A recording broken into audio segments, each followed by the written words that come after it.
PIC says it's been working hard in the past couple of years to boost worker morale following the findings of impropriety at the asset manager by the Mpati Commission, which was charged with looking at the matter in 2018.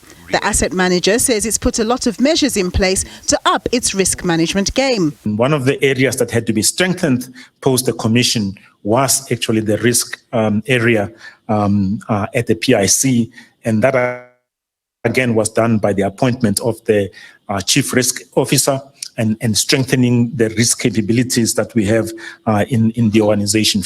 The PIC invests in publicly listed companies on the JSE and elsewhere, but also in what's termed the unlisted space, that is, companies that are generally not publicly known and are not subject to the same level of scrutiny that publicly listed companies are.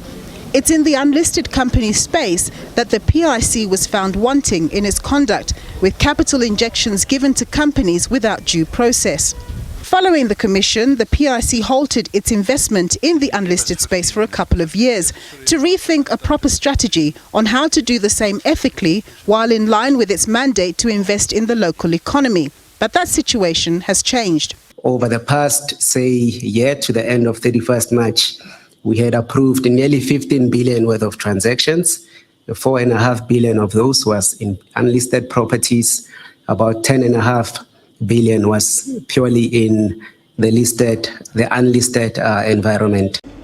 As with their asset management peers, the PIC reflected on a difficult investment backdrop where market volatility has been the name of the game and the global and local economies have been gingerly recovering after the COVID-19 pandemic.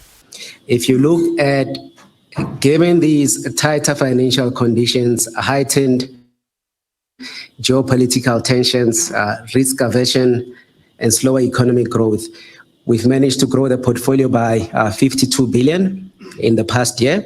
So the assets under management as at the 31st of March 2023 were 2.599 trillion, so just under 2.6 trillion.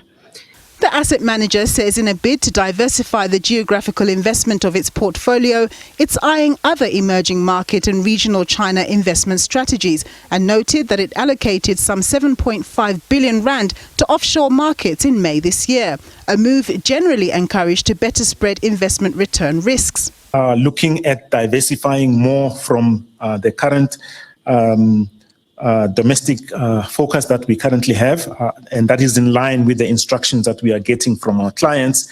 And the biggest focus has been to execute on growing the mandate that is managed outside of the country to give us the geographical diversification over and above the asset class diversification that we currently have. The PIC says it remains committed to transformation in terms of investing in companies, programs and initiatives that will boost the local economy's fortunes, as well as transformation in terms of improved racial, gender and disability representative participation at its organisation and the companies it invests in.